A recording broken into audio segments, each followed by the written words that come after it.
Good day, everyone. My name is Geneva Pedro Rosario, and I am the leader of our group. To be discussing to you today our research title proposal.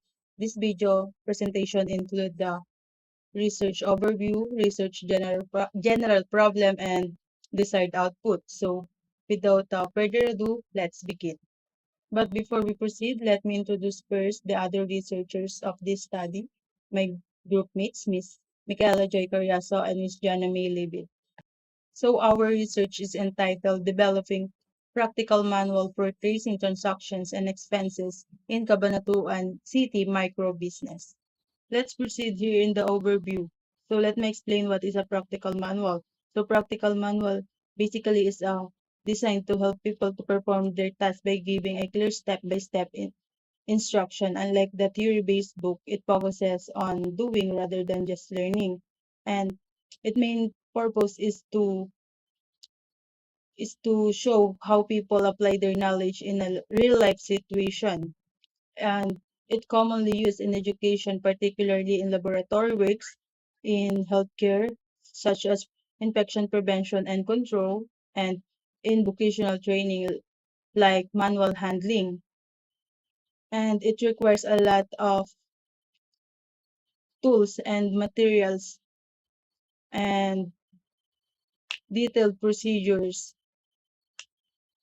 And also, this helps the users to understand not only what to do, but what they are doing it. And overall, practical manual bridges the gaps between theory and practices, allowing the users to apply their knowledge confidently, safely, and effectively. Microbusiness in Cabanatuan City are very important because they provide income to families and help the local economy grow. However, many small business owners do not have proper way of recording their transaction and expenses. Most of them rely on memory, scattered notes, or informal methods. Because of this, their financial records often become incomplete or inaccurate. This manual is designed to be easy to understand and use, especially for micro-business owners who have limited accounting knowledge.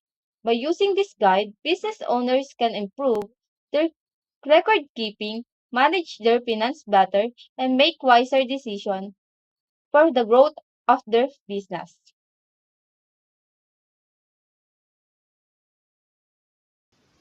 In this study, we want to create an easy-to-use guide or what we call practical manual for micro-businesses in Cabanatuan City.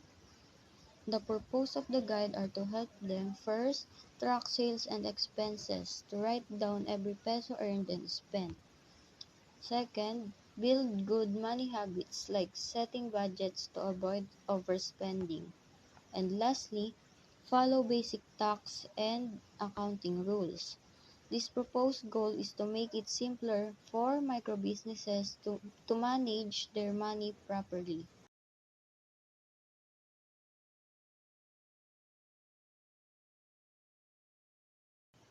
Microbusinesses are struggling because they don't have a consistent way to track their money.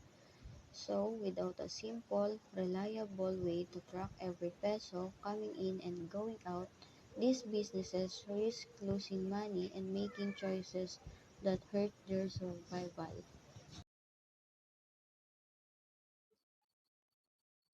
Let's proceed to our desired output.